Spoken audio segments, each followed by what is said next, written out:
Welcome to Substance and Style Pod. This is our premiere episode. It's wonderful to meet you guys, our new audience. I'm your host Niall, and I'm your co-host Antonio. So the whole concept behind Substance and Style is it's a joint venture between Niall and his urban journalism with the culture Crypt, and me, Drew, and our friends in Southampton with Air Electricity. So it's just going to be a podcast where we talk about music.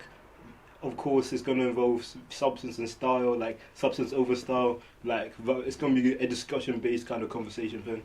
Yeah, 100%. So basically what we want to bring you discussions, unpopular opinions. Unpopular opinions. We're going to shine light on stuff that might have been forgotten, did you even remember Childish Gambino dropped an album this year? Just little things like that. So we're going to be shining a light on, substance and style. So yeah, we hope you enjoy it.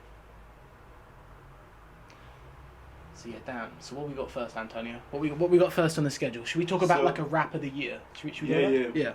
So we'll just discuss what we think's been the highlights of rap in 2020. Of course, the music has been different because of lockdown. Yeah. Some of the big hitters, as Niall mentioned earlier, are not dropping because they Kendrick. But depending on the tour money to release music. Do a big world tour to kind of recoup all the money. So Kendrick, who else?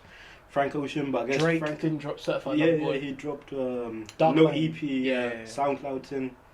Yeah. But yeah, some of the things I want to highlight for my favourites of this year, 21 Savage. This nigga don't listen to any new music. He's strictly on his indie binge. You heard this? He's like, I'm gonna give it 10 years until I bump it. I listen to new shit from new people.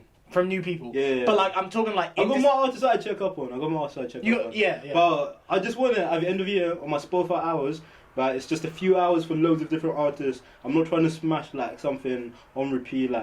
If something comes out, if I'm feeling like I need to listen to it, I'll listen to it. Oh, okay. Because I said to Antonio earlier before we were filming, I was like, listen, I think 2020 has actually been better than 2019. He's like, 2020 ain't been that good. He's capping. Listen.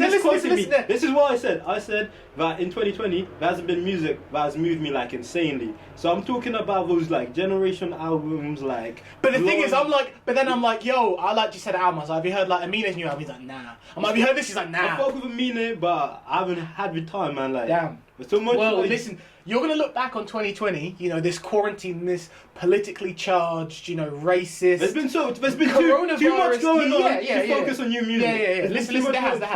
But this year, with everything that's gone on, you're gonna look back in years' time, back when Public Enemy dropped "Fight the Power," back in '89. And it was a big cultural movement. You're gonna look back at 2020 when where were you when Anderson .Paak dropped Lockdown? Bro, I know about Lockdown. That's one of the tracks that I already heard. I know.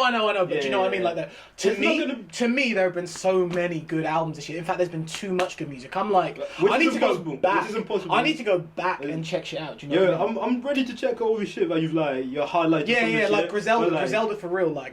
R&B. Introduction to Griselda. Obviously, Niall's a much bigger fan of him than me, but it's a rap trio from Buffalo, New York. Yeah. So they're really rugged, and the underground rap community fucks with them hard.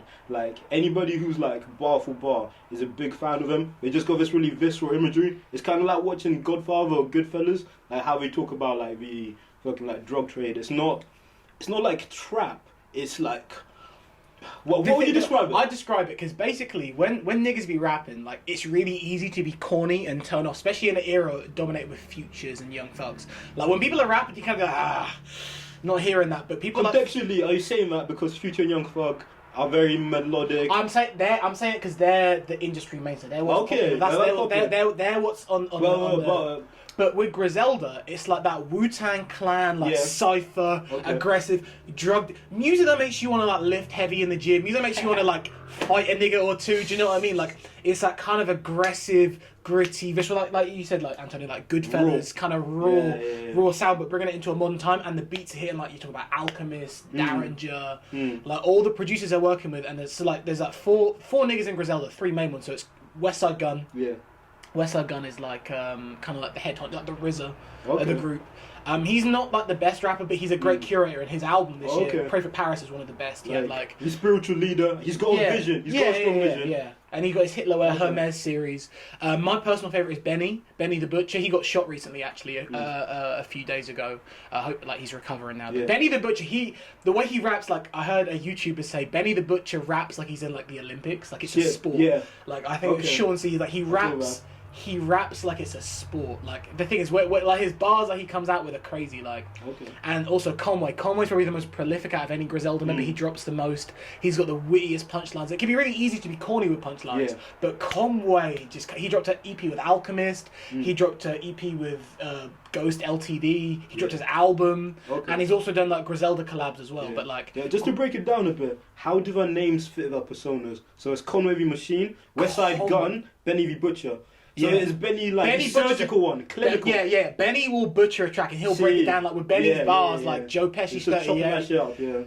Conway's a machine in the sense like he just churns shit out. Going back to the Goodfellas thing, like Benny has a song called Joe Pesci. Joe Pesci's 38. Joe Pesci. He's got the Goodfellas like mainstay character. But yeah, no, I'm really messing with Griselda. But if we move to R&B quickly, because also we've spoken a lot about rap. Okay.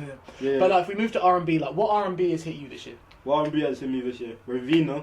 She's celestial. Like her tiny desk, I can play for hours. She's got like a little 3-song visual thing where she's performing live. It was all during quarantine. She got a little Sade cover on that. I forget which song, but like Ravina is special. Like her music just kind of lifts you up. It's like transcendent meditation or some shit, like Kundalini yoga. I agree with that. Ravina was an artist I really picked up on. Like I knew of her, but like I didn't really like mess with her until like quarantine. And I was like watching her Colours performances and everything. Like Ravina sounds like you're like, it's like neo soul, but like you're transcending. You know, it's cloudy. It's cloudy. It's not Frank Ocean. I'm not going to bring that comparison because it's just too easy to throw. Frank Ocean and MF Doom are artists that you always like lump alternative artists in with, but like she's really got this like ethereal kind of fluffy, warm, eclectic sound, and it's really dope to hear an Asian American R&B singing. You know? It's refreshing to see. I love seeing those kind of like breakdowns of you might stereotype someone as this and this, but like it's always gonna be whoever wants to be most, whoever's like most dedicated to the culture. Like there hasn't been much presentation of like brown Asian people in terms of rap and R&B, but it's good that like we love to see it. And also someone I've been checking out this year, Bryson Tiller. He's kind of been a bit of a sleeper at the moment. Like I'm not saying like Bryson Tiller probably won't make my like best albums list. But obviously everyone and their mum loves trap soul. You know, don't sorry not sorry. Like it's kind of like the curse of your debut album being so good. It's the Illmatic effect. Like when Illmatic album being so good, that like anything after, it's just even if it's great, even if it's still great in its own right, it doesn't stake up. It doesn't hit. It doesn't hit. It might actually be as good because of the nostalgia of your first album, because your sound was so fresh, like everything about you, it kind of like holds it back. Like people are kind of they're hearing with their emotions as much as they are hearing with their ears, so it kind of like blinds it, clouds it a little. But Bryson's album was interesting. Like, it had like one lone Drake feature. It was short, it was 10 tracks. Apparently, it's like a lead up to like a bigger project that's coming on. Because it literally sounds like Trap Soul 2.0. It sounds like because he did a deluxe of Trap Soul with like the song with The Weeknd that used to be on SoundCloud. He added like a couple bonus tracks to it. But like literally, this new album, it's like 30 minutes in length, 10 tracks, one Drake feature. It literally sounds like an expansion or like a second disc. If it was a double disc, it sounds like the second disc of Offcuts. It's interesting he has like only a single Drake feature on the project, because like Drake tried to sign him. Like when Bryson was going to come up, like Young Tiller was going to come up. Like, he was going to be an OVO sweatshop, just grinding away, so, like, giving them hits to Drake. I fuck with like Drake saying like, oh yeah, you didn't sign to me, but I still fuck with your music, let's work, or like vice versa, whatever, like. Damn, that's kind of crazy. Drake's probably the number. I'm not the biggest Drake fan, but I can appreciate. I'm a big Drake fan. I'm a big Drake fan, but the thing is with me, You're critical. I'm critical. If people bash Drake, I'm like, nah, man, Drake is that guy. Drake's the guy. But when people like love Drake and like Drake is like the only thing, I'm kind of like, ugh. Like I'm kind of in limbo. Like Drake has got classic albums, classic songs. He's got range. He's got versatility. He's one of the greatest. If Drake died today, he would be claimed as the best rapper of all time.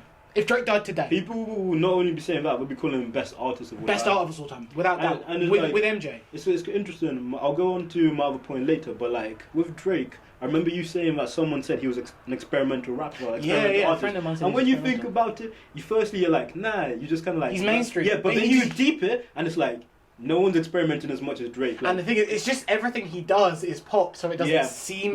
Because we lump experimental with indie, but what Drake does is just so... and like pop, the Bad Bunny song. He's done Bad Bunny, he's done Grime with War, with Fabio Foreign and whatnot.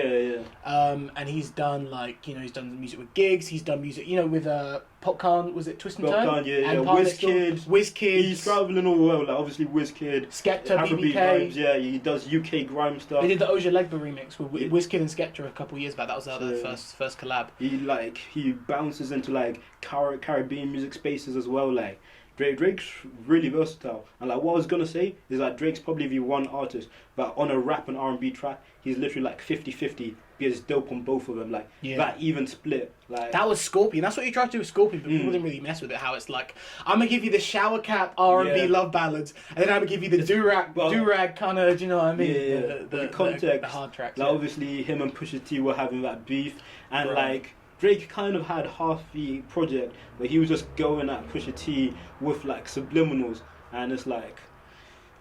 Like, why are you such a popular artist using your energy to like spread all this kind of I ain't fucking with you when you could be doing so many other things with this platform you have? It's like Drake is I'll compare him to like a Kevin Durant basketball, if anybody follows sports like NBA and that, but like Kevin Durant is one of the best basketball players going, but he's so insecure that he still has like he's not got to that. He's so insecure. He has his fake Twitters where he defends himself, and obviously Drake's not that far, but it's like Drake. You're the biggest artist in the world, or like one of believe in your you source. Can do it. You can do what you want. Like believe in your juice. Like you've got that shit. Like because Pusha T's in like the realm of like the Black Thoughts, and he's Pusha T's an all-time rapper. Like Pusha T's one of the best rappers, but in the sense like Pusha T's one of the best rappers, but he's never gonna have that God's plan on the charts. He's 40. He's got a family. Like Pusha T ain't out for the pop charts and to sell 100K first week. But Pusha T's like core, his fan base, and obviously his legend status, which influenced Drake within himself. Also, fun fact of the day: Pusha T in clips. Obviously, Drake used to put the side microphone over him before they were beefing. Drake actually had Push's brother, obviously Malice from Clips, on his second mixtape. What do you call it? Yeah, so like Drake's had the Pusha T connection for a while. Like Malice is on the Do What I Do remix of the Comeback season. The cover where he's looking moist in the autumn forest with the cliches. He's looking like October's very own. Literally, in Toronto. Yeah, but yeah, that's kind of mad. But yeah, no, I really do mess with Pusha T. And with Pusha T and Drake, it's like Drake's got the bangers. Pusha T's got them album cuts. So I'm just like, I got my popcorn. I'm just watching this shit go off because I have so much love and adoration for both. Yeah. But I know a lot of like the internet and the meme community are like, who? Pusha T? Who? Yeah. But it's like, man, like grinding. He wrote the McDonald's jingle. Like, forget music. He transcends music. He wrote the McDonald's jingle and I think the Arby's one as well. He wrote Arby's and McDonald's. Yeah, I think he did both of them.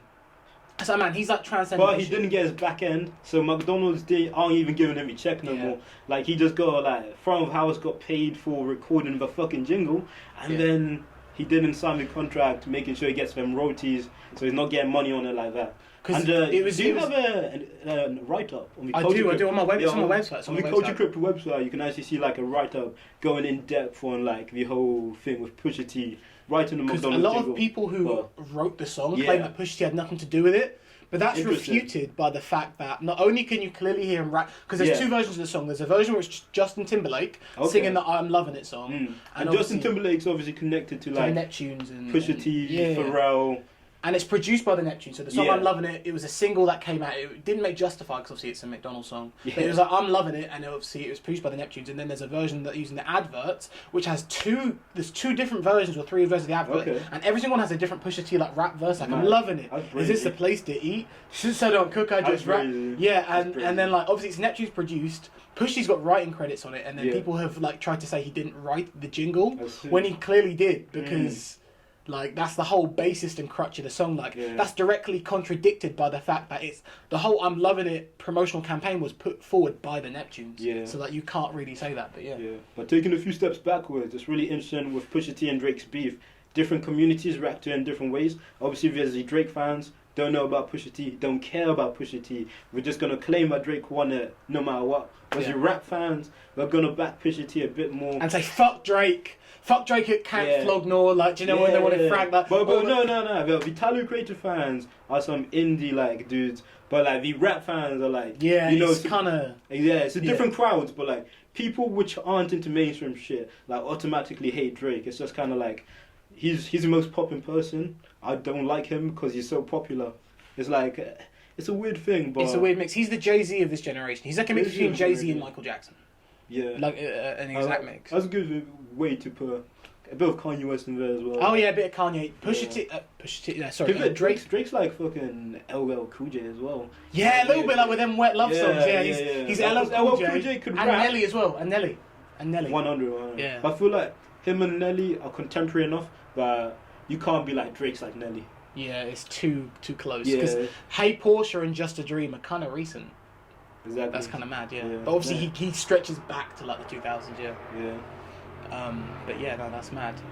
Also Savage Mode 2, so moving on to... Wait, and I remember you saying, because a little bit of underground information, we filmed a podcast with our good friend Aldas, who's one of the founding members of Air Electricity, but like... It never got out, and you were saying both of them were saying that Savage Mode wasn't dope. I was like, yo, that shit's so nostalgic for me. I didn't like Savage Mode. Man, you can only appreciate Savage Mode 2 if you fucked with Savage Mode. Though. But I don't. Well, you can still appreciate it, but in a different manner. In a different manner. I respect Savage Mode. The thing is, I haven't listened to it since like X and shit came out in like 2016. So like maybe if I revisit it now, I'll be like, damn, that shit still sounds fresh. But at the time, the climate, what I was into, it didn't resonate. Okay, well, what were you into? Like just a quick. What was I into then? Go over. I remember you showed me your photos one time, and you were like giving Childish Gambino some mad love.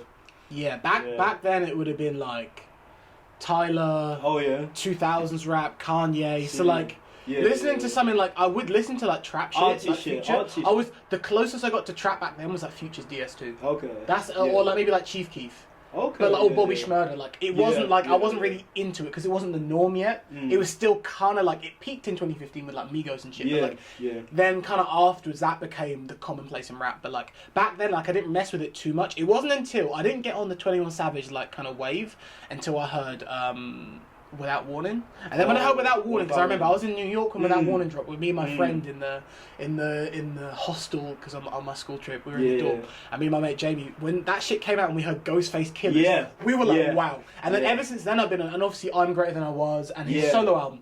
That's when I picked up 21 Savage. So when I say I don't fuck with Savage Mode, it's like it's not that I have a deep rooted hate for it. It's just when it came out I wasn't resonating with it, and I haven't picked it up since. But listening to Savage Mode 2, Savage Mode 2's insanity. Like the cover, the direction, the rollout, so much stuff like, and there's a Culture Crypt article on there as well, right? Yeah. Like another deep dive on the Culture Crypt Instagram or website. Like, so that one's on the website. Yeah. So like Savage Mode, you made an interesting point earlier where it's like. Is it even a collab album? Because like Metro Boomin and 21 Savage are at this point where they have this like artistic cohesion where you can just tell by the studio. It's like P-Rock and CL Smooth. Yeah. It's not a case of this because like collab albums like Future and Uzi like them shits are a dime a dozen. Like this isn't to me a collab album. They're like a duo. They're a duo. Like you think about Metro's solo album, like Not All Heroes Wear Capes. You think of the first Savage Mode. You think of I'm Greater Than I Was. You think of Without Warning. Like they have a repertoire. Do you know what I mean? It's really interesting with Metro. He's such a like a tactical guy. He went to Morehouse. Metro or Pierre Bourne? That's another tangent. We'll keep that later. Okay. But like Metro, he was like, I can't remember where he's from, but he actively chose to go to Atlanta because he thought they'd have the next popping music scene. So while he was at college at Morehouse, historically a black university in the States, he was like fully just like making beats and trying to connect with the Atlanta scene. So like that's such a good move. Like if you're thinking about like an artist going somewhere so they make sure they succeed, is clever. Like Metro's definitely a plugged in guy. Like he's been the curator almost of this kind of the last 5 years or so trap scene, like from when he done the Future and Drake collab to was Metro first put on with What a Time to Be Alive? That's it. What a Time to Be Alive. Like that's when Big Rings. Do you remember Big Rings? He had tracks with artists before that, but that's what got him cooking. And Kanye as well after that with Life of Pablo as well. Life of Pablo with like Father Stretch My Hands. 2016, like having a good tagline as a trap producer, What's his tagline now? Metro Boomin. is it because he had? Has he changed it? Because it was If Young Metro Don't. The future one is low key the best one, but he's changed it since then. Yeah. And Yo Pierre, You Want to Come Outside used to be from the Jamie Foxx show, whereas now is it not the Martin show? No, it's the Jamie Foxx show. Oh shit. So the Jamie Foxx show, I've seen the episode. I think it's like he's like goes, Yo Pierre, You Want to Come Out Here? Yeah. And then that's what his tag was from the Jamie Foxx show. Yeah. Like especially with this song with Carti from like 2017, like Yo Pierre. Did they get like sued or anything? I don't think they got sued because it's like literally like just. It's like 2 seconds. And like if you get stuff from TV and films, you have way more liberty than if you're taking stuff from music. Like just the like legality. Audio samples, like 20 seconds, like them skits. Like me and my cousin was having like niggas talking. Like rap albums are the biggest offense of just niggas talking. It's very rare I found like a skit that I really like. But like you think of like DMX's album, like think of how It's Dark and Hell It's Hot starts. Yeah. Like It's Dark and Hell It's Hot is literally just like, that's my man's in him. And he's literally just rambling and saying, and Diddy as well. DMX on his music, he sounds like he's on crack. Like he was. Exactly. The energy that like DMX. But that crackhead energy is what made Rough Riders anthem. Exactly. And how it's going on, and Stop Being Greedy, and Get At Me Dog. Like if you don't know about DMX, or even if you do, just watch him performing at Woodstock. Whatever year he is, like in front of like a red overalls, like everyone in the crowd is definitely into like punk and metal, and they're all like white dudes in like late DMX, teens to like mid-20s, and they're all going crazy. No one is wearing a shirt. It's the sunniest day I've ever seen. Like, 100%. Like that clip. That'll give you a taste of what like DMX is about. DMX. 1000%. This is crazy. But sorry, what were you saying?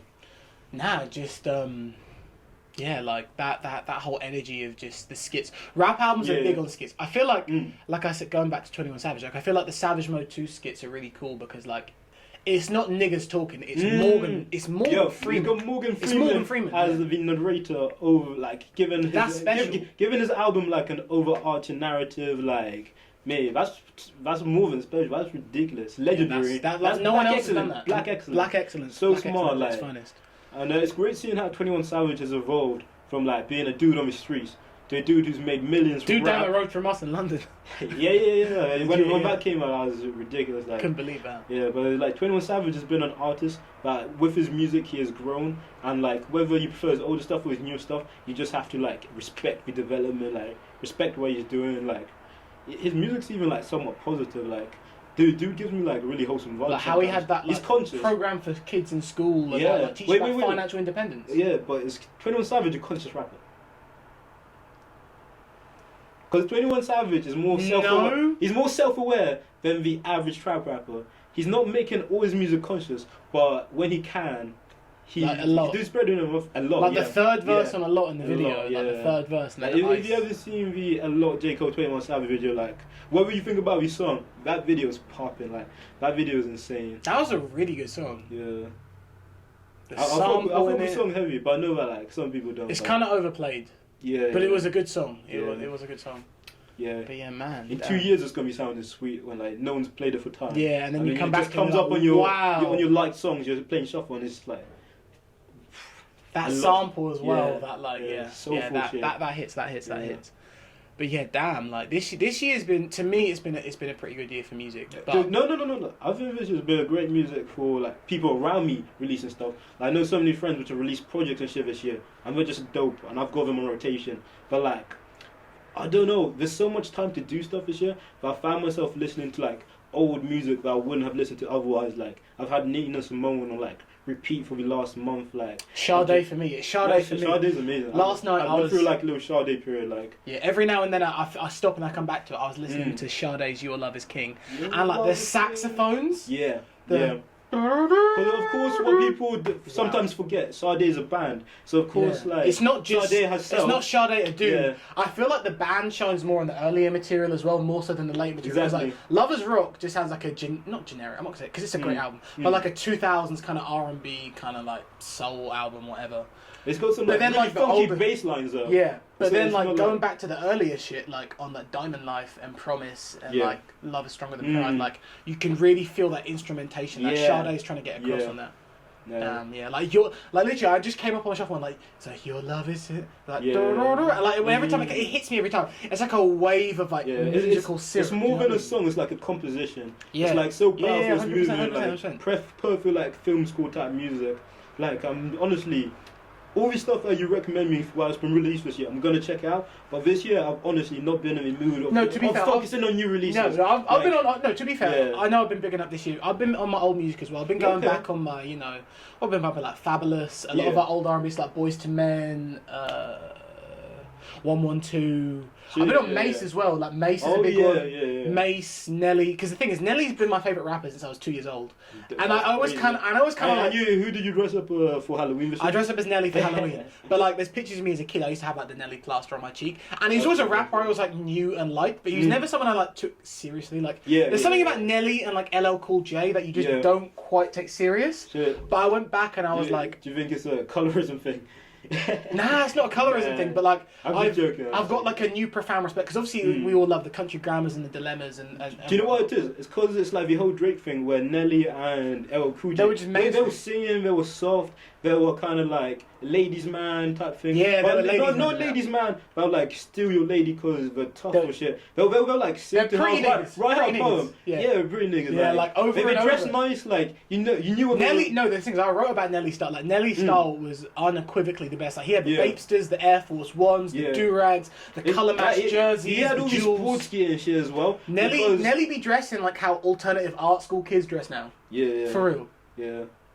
Like art school kids, like for the fashion, I feel like I'm mostly inspired by Nelly. No, that's me. I'm inspired by Nelly. The thing is, I'm like low key trying to be. Nah, I'm joking. Like art school kids are inspired by like maybe Mac DeMarco, Tyler Creator, Mac Miller. Yeah, like with the flat panel caps. Yeah. No, but I get what you're saying. Like Nelly was kind of wearing the style, but every time. It's cool. It's cool, really cool now. But every time it was kind of like people aren't dressing like that. But now it's like it's what we think of when we think of that time. Yeah. It's like iconic fits. Like Nelly, every music video. The monochromatic baby blue Louis Vuitton like jersey and like everything like that. But before Virgil was on Louis V, before like everyone was like. Yeah, man. That before like it was similar time to when Kanye was like. It was really before then. Before Kanye. Like before then. Like. And the thing is, I made before Kanye was like bigging up like the fashion houses and stuff. 100%. And the maddest thing with Nelly, they were saying that Nelly is one of, I think, if only.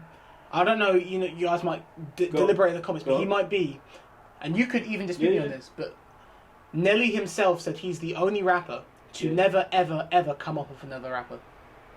Never like mainstream. The only mainstream rapper, not indie. The only mainstream rapper to not. I think Kanye was Jay. Where was he from? St. Louis, Missouri. Yeah. So there's not much of a scene there. So it's not like a local gave him like a local OG game like heads up or anything. But like when you really think about it, like, most rappers come from rappers. It's like an insane like family tree of like.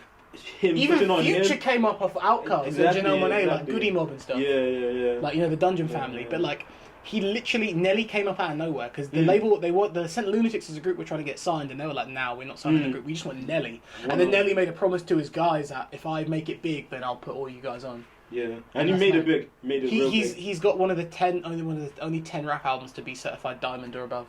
Ridiculous. I think rap is the most popular genre and only 10 albums have gone diamond. But rap is the most popular genre as of the last 2 or so years. That's true. So in 15 years... more albums are going to go. Yeah. But at this point in time, and in the future as well, Nelly's going to be a rap icon, but it's just whether people appreciate him on that level. Because of the way he was, like, people may take him a bit less seriously. And yeah, because he was kind of like, not goofy, but he's like LL Cool J, like, he was just kind of...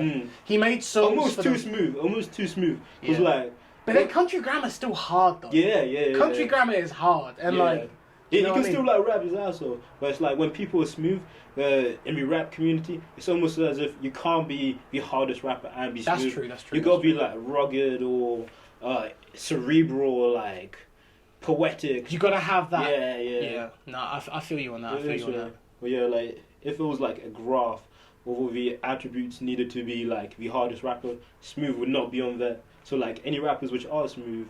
Like Drake? Like Drake. The guy like... Well, at this point in time, is Drake saying, I want to be the best rapper or I want to be the best artist? Because if he's saying I want to be the best artist, then people in rap aren't going to try claiming he's the best rapper, is he? I don't know if Drake's trying to be the best rapper. I think he's trying to be the biggest artist. I don't think... I feel like he's trying to be the biggest while not... creating concepts and everything. He wants to make people feel. He doesn't want to make an album with like a theme or a... Do you know what I mean? He said on like his Zane Lowe Apple Beats interview, like what he doesn't tell stories. Yeah, he tells stories of himself. He speaks from his perspective, like, and like rap is partly that, but then you also need that kind storytelling. Yeah, like the Outcast, like the art of storytelling. Do you know what I mean? Like how Outcast. That's one of my favorite songs of all time. You know, the Outcast, the art of storytelling, part 1. That's one of my favorite songs. What's your top 3 Outcast albums? Top 3 Outcast albums. Okay. I've got distinctive top 3 in my head, like right now. Okay. Aquemini. Yeah. Stankonia. I agree. 80 Aliens. 80 Aliens. It would have been I would. Southern Playlist Catalog Music is potentially my third. Nah, I think the run from album 2 to album 4, 3. Yeah. That's undefeated. Because the thing is, like, the Speakerbox and Love Below had their biggest hits. Yeah. But Speakerbox... And one of the Grammys. Yeah. And it was when they stopped, like, working with Dungeon Family, who had produced all of that shit. No, that was Stankonia they stopped working with Dungeon. They only did 2 songs. They only did 2 songs. Okay, but, like, Speakerbox Love Below, like, when that was recorded, was completely cut off. Yeah. Yeah. But the thing is with Speakerbox and Love Below, like, Andre's album, like, isn't that great. Like, it's not. It's just Big Boys is just like standout. Experimental. It's ridiculous. Like, it's ahead of its time. It's kind of it was 808s and Heartbreak before it was 808s and Heartbreak. Okay. Like, you know, think songs like Prototype and like the neo soul shit he was doing. Inspiration for rap albums like Because the Internet. Yeah, exactly. The Love Below is incredibly influential. Yeah. But it's not that good. Yeah. Like, it's good. In distinction, it's good because Outkast's previous shit is so amazing. Yeah. The Love Below, Speakerbox and Love Below as a collective is a classic album. Yeah. But split into 2 albums, neither of them are as strong as the sum of their parts. Do you know what I mean? Like, neither of them quite stand on their own. They need each other. Yeah. And even when it kind of shows like maybe Big Boy and Under 3K always need each other. They always need each other. Yeah. Because they will never give the opportunity to rap. Big Boy has released solo stuff. No, Big Boy's first solo album is really good. Because I remember when like Shutterbug, my brother Liam, I remember we went to we went shopping like this was 10 years ago now when I was like a little kid. And I remember my brother hunting down that first Big Boy album, and it's really good. Okay. It was slept on because obviously it didn't hit commercially, but Big Boy's first album shows that he can do this. I'll check that shit out. So this St. Lucius Left Foot it's called. Okay, that's a good album. That is a good album, but like. Yeah, I want to say like Speakerbox and Love Below. Even though it's got like Hey Ya and Roses and like. But the thing is with it is that like they were never given an opportunity to really expand as solo artists. So when they did split up, it was almost like they were missing the other's energy, doing stuff by themselves. No one even talks about Idlewild, like. Yeah. A lot of people like that. During the movie. That is a weird movie. Weird ass movie. And I remember my brother. I'll never forget my brother because he was big into Outkast. Well, I remember he got the old Idlewild CD. Yeah. I remember he was in like Woolworths as well, but he was like trying to hunt that down when we were like little kids. He's like, let's get a new Outkast album. But like yes, for me like Southern Calilistic Player Music is an amazing album. Potentially top 3. For me, it's not because I feel like they didn't really find their sound until 80 Aliens came out. But I think and then 80 Aliens to Stankonia. Sound Playlist Catalog Music. Players Ball is the best rap Christmas song. Exactly, like Sound Playlist Catalog Music is like Get Up, Get Out. If I'm introducing someone to Outkast, just because I think it's the most pure Outkast album, I'll show them that, and then they'll be able to understand everything else they go do from there because it's like. Outkast when we're just fresh from Atlanta, we're so young. I'll be like 19. I just signed a deal. Like, so I'm playing this kind of music is like a really big moment in music. No, I agree. Like, that's when like the South stood up. But like look how these like Southern states are dominating American rap now. Like, but think about it. Like Aquemini is an almost. If it wasn't for the song Mamacita, if Mamacita wasn't on the track, it's so mad because it's such an amazing album. But that song is like unequivocally terrible. Yeah. If you remove Mamacita. Aquemini is a perfect album, and even with that one bad song, Aquemini is still better than everything else. Like Dark Storytelling, Skew on the Barbie, you know the song Aquemini, West Savannah, which was actually one of the songs on Aquemini is a leftover from Southern Calilistic Player Music. That's wild. That makes sense. It's a Big Boy solo track, I'm pretty sure. The song West Savannah was a leftover from Southern. He even says, before the song starts, he says, yeah, man, this shit was recorded back in like 94 or whatever. What else? And I like the Rosa Parks. Yeah, Rosa Parks. They got sued by Rosa Parks. They got sued by Rosa Parks on the song because they used her name without asking. Like, but that's kind of like hard. In a weird way, like Rosa Parks sued them. And like the whole concept for Aquemini is literally like them on the like Dragon Ball fusion dance shit, like before star signs and astrology was like. It was like them at their most like creative. Yeah. Like, not creative peaks, but they were perfect cohesion. Perfect cohesion. Because this crack started to split a little bit on Stankonia.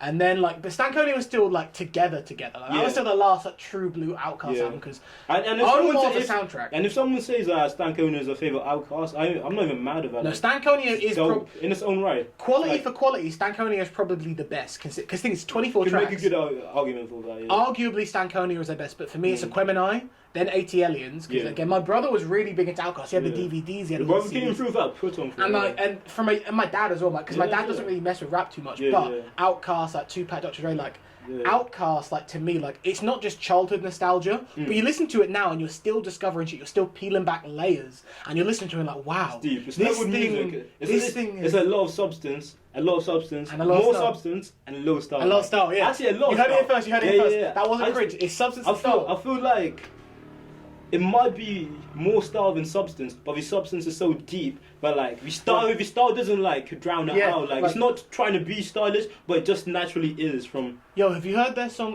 Babylon? Babylon on 80 Aliens, like how like he's talking about like, and also growing old as well. Yeah, like with Babylon, it's like at this point they've been Jamaica. They're on like the kind of Andre's met Erica, he's met Erica Badu. They're on the like spiritual kind of conscious shit, and we're just like speaking from the heart and like from a place which they couldn't do previously because they didn't have that life experience. Like before, they were just rapping about what's around them. Yeah, they were like the guys that are our age. Like even younger than us on Southern California. A little bit younger than us. Yeah, that's kind of mad. Crazy. But yeah, you've heard it here first. So that's the rap. So basically, tell us what you know in the comments, and also like we want to know like what kind of topics you want to see us discuss. Like these two big heads of ours, we got a lot of stuff in here, and we want to let it out, and we want to discuss it, and we want to let you know. I'm just happy to discuss anything. Like if someone wants to like recommend music, we can like do little reviews of that. Like we can review new music. We were listening to the Uzi Future tape earlier. Like we could give our thoughts on that. But that's why we were talking about collab tapes a bit, because we didn't really get enough listening of it to like analyze it. And there wasn't much to analyze. It was kind of generic. It's mood music. It sounded nice. It was good. Like, Stripes Like Burberry, I liked. I like that one. And Real Baby Pluto. Was it Marnie and Me as well? Marnie and Me was cool, but that does sound like... Stripes Like Burberry. Yeah, exactly. But no, Real Baby Pluto and... Stripes Like Burberry, Yeah. I think it was a track called Drinking and Smoking as well. And the solo tracks are decent. Yeah. Solo tracks are decent. And the fact that they released the deluxe... Like with the literally like 3-4 days later. Yeah, that was kind of thank you for like listening to our first podcast. You can just like find out more about us at the Culture Crypt, at Electricity, like I know eventually at Substance and Style, and like thanks for listening. Anything that you enjoyed, anything that you didn't enjoy, like we're open to hearing out. Like this is just a pilot, and we'll just see where this takes us. Like obviously we became friends at university, similar interests and everything. And then we got Drew in the back, like filming it all. Yeah, we can't forget about Drew. Like we couldn't do any of this without Drew. Drew is the superstar. He's the man with the plan that you don't ever see. That's Drew. Drew is the coordinator. We're getting like on the podcast bucket list. We're getting Drew in front of the camera. Yeah, we'll get whether he likes it or not. Yeah, Drew's gonna I'm discuss not open to having guests and stuff as well. Of course, we're gonna have during COVID we can't do it as much, but post COVID, Thank you for listening. But yeah, man, I appreciate that. Yeah. Let us know what you think down below. I reckon that's enough, Bro, that went well. I was like literally like no structure.